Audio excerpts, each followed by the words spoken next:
and then minor, major. Here's our sequence.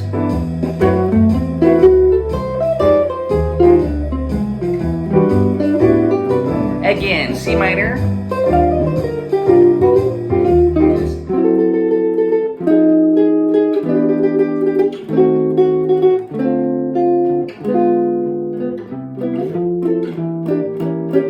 And then you're back to the beginning. So I'm adding those turnaround chords. It sounds a lot busier, especially at a faster tempo. But it's really fun to play. Just get these chord shapes down first. You know, you got to know the movement, and then it's easier to navigate through it. But here's a little arpeggio setting. But notice the diminished subs. F sharp minor 7 flat 5,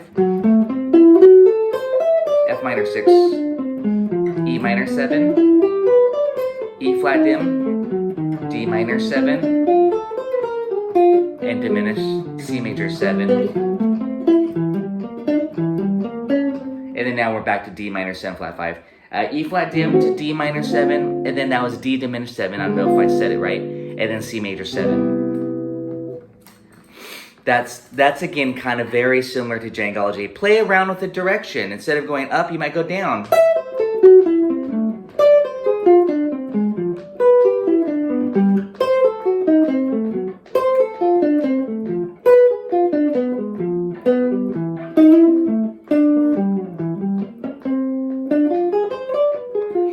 Fun with arpeggios. Okay, so what if you don't want arpeggios? It's like, hey, arpeggios are cool, but I like to just play more blues licks. Here's my suggestion. D minor 7 flat 5 and G7, if I were just to isolate that separately, just like this,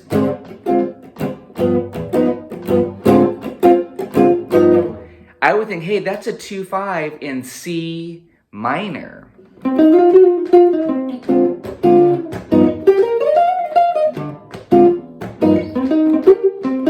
So I'd be playing C minor blues licks, C minor pentatonic ideas on that little 2-5.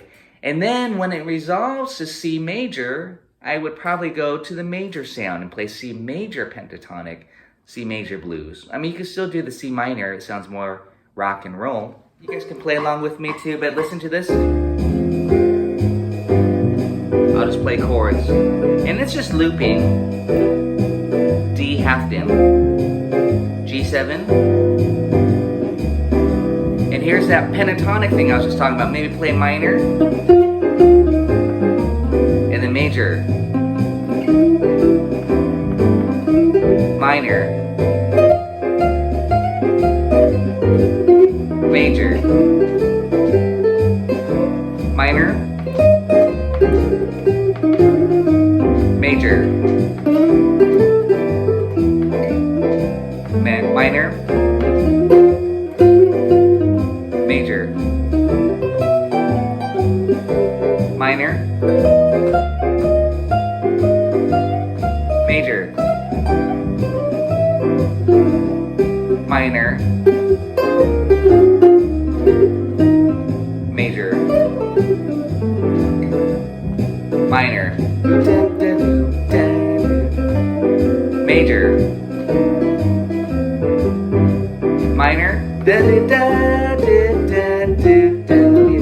Major. Minor. Major.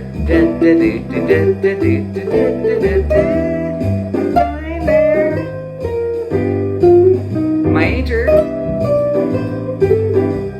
Minor. Major.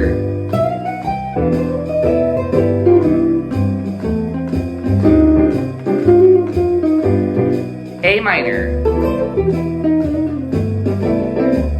C minor. A minor. C minor. C major. C major is equivalent to A minor. A minor. So that's why I kept yelling out A minor even though the band is playing C major right there. I'd say play your A minor blues lick. So you have C minor, A minor,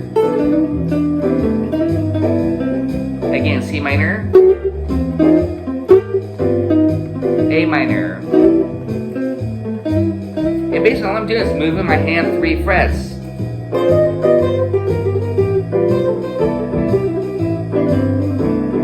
C minor, A minor, C minor,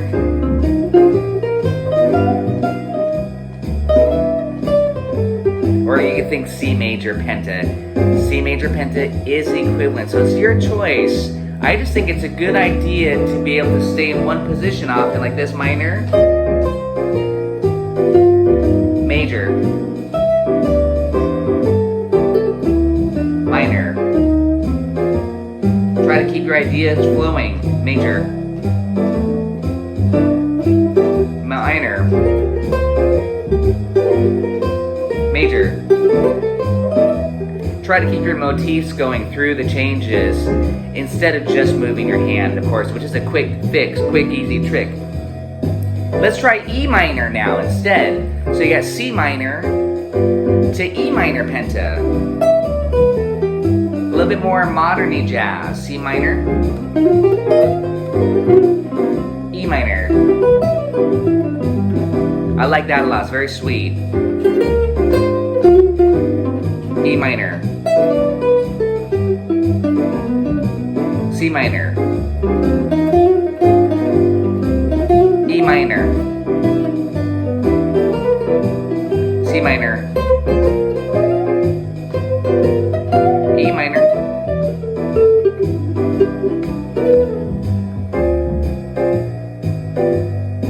That's pretty fun. Again, I love pentatonics, and you know, you've been doing it for 30 years or how much longer? Blues licks. So this is a great way to sound pretty jazzy again, as long as you can kind of just learn these tricks of how to superimpose the pentatonics. And it might not be your first, it might not be that obvious when you see D minor 7 flat 5 to play C minor penta. But when you think of it functionally, 7 flat 5 to G7 is a 2-5 progression, assuming that you're going to go to C minor. That's why it sounds nice.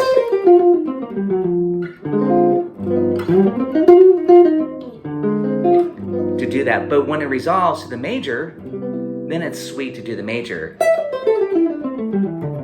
And C major is A minor. And you can also do A minor blues, which sounds sweet too. Or that E minor.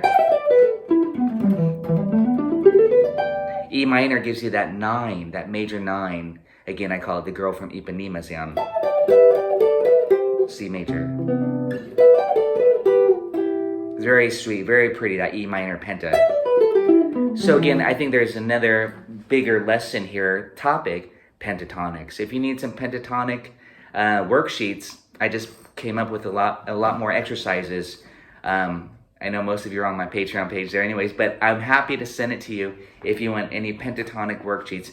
Here's the gist of it. Just go through, just learn your different positions. There's 5 positions to those pentatonics. Most people learn 1 or 2 really well and play a lot of music out of those shapes. You don't necessarily need to master each position of the pentas.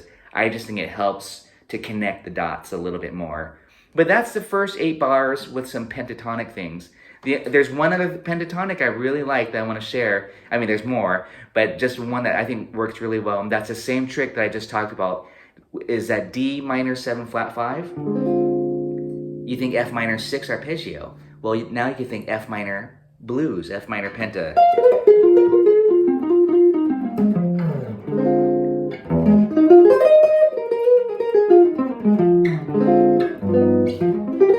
And then when it goes to C major, you could go back to C major penta, but again, I'm converting it into minor, so you could play A minor, or you could play E minor. So this is the same basic trick we just did with arpeggios, but now I'm just kind of simplifying one more level, pentatonics. So that's F minor penta,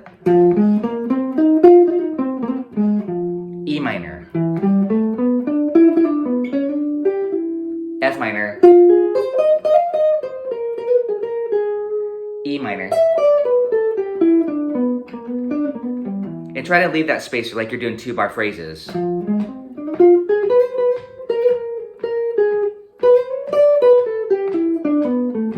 minor,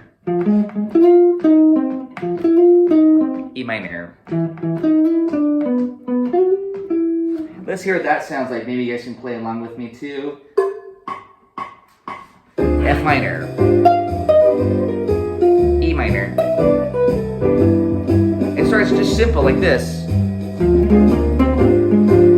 E minor, F minor, E minor,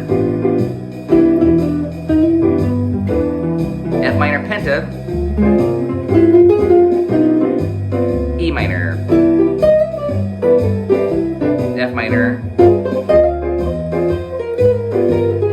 E minor, F minor, E minor.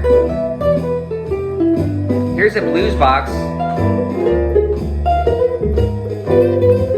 E minor,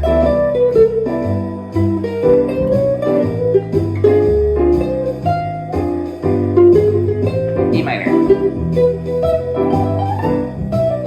F minor, etc. So a lot of fun just with pentatonics, and sometimes I was just doing triads. Sometimes I was just doing, I try not to add in the 6, I like the 6, but sometimes I was doing blues scale too. Right here, like this. E minor. So F blues, E minor, F minor, E minor.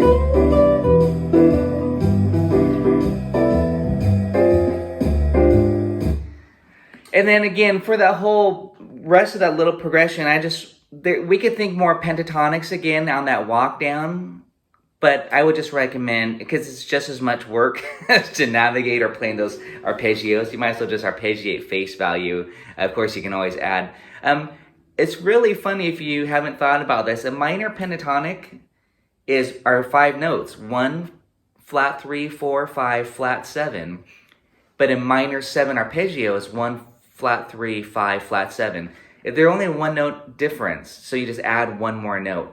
Whenever I'm playing a minor 7 arpeggio, I can liberally add the 4th degree, which turns it into pentatonic. So here's F minor 7. Here's penta. Okay, just add the 4 in. So think about that. Sometimes it's nice to either just play the arpeggio, or if you're thinking pentatonics, or vice versa. And that's now just that B section. It's really kind of a quirky tune, the construction of it, because the B section goes to E flat major 7 for 2 bars, C major 7 for 2 bars. Repeat, E flat major 7, 2 bars, C major 7 for 2 bars, and then that descending chromatic line again. So this is really amazing. You're going to be like, wow, you didn't know you could do this. Great trick, like the trick of the day right here. I'll repeat what I just said. The B section goes to E flat major 7. Well, actually the chart often says E flat 6, because the melody is da-dee, da-dee. It's really on the 6th degree. So it's E flat major 6 for 2 bars. And then it goes C major 7 or C major 6 for 2 bars. Here's the trick. Do exactly what we just did at the top of the song, the A section, if you're soloing using pentatonics.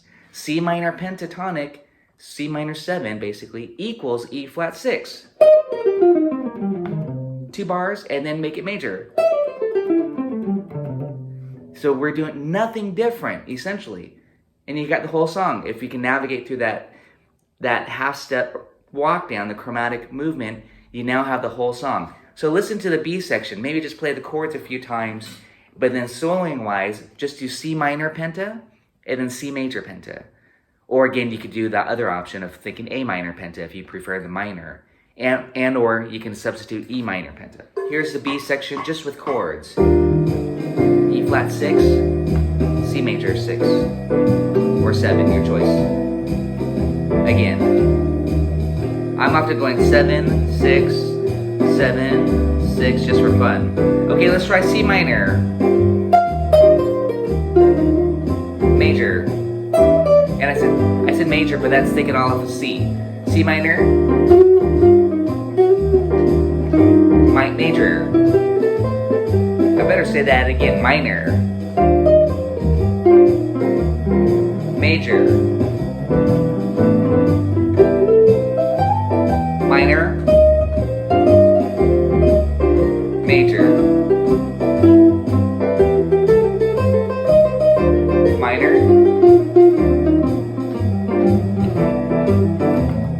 That was A minor for me. C minor.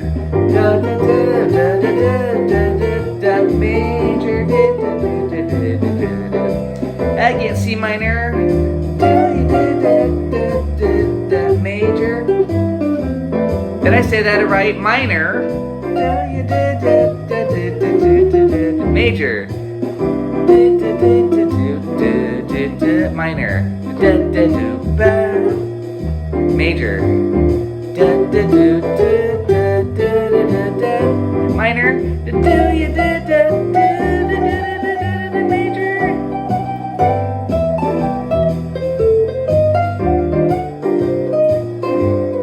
And then major. Okay, hours of fun. Here's that B section looped with the last 8. And then minor, major.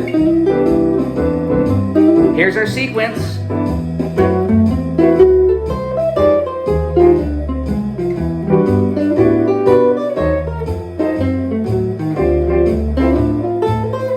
That's just for practice. Here's that B section.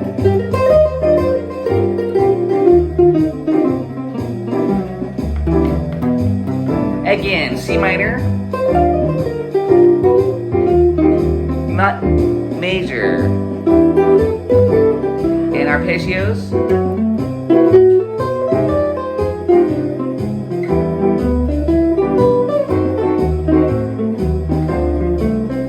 Diminish.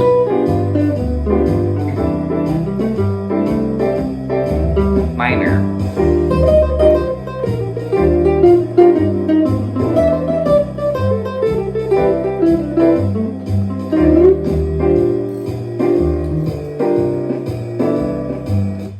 Okay, too much fun. Sorry, we could spend the whole time just doing more of that, but I hope that sheds some light on Night and Day, and it is kind of unique to Night and Day. I can't think of that many songs that do that modulation, but I still think it's always kind of fun to find those connections, how to simplify your thinking. And so when you are playing it, that tune particularly, you'll connect it. But the bigger picture is make sure that you can kind of go from minor, major,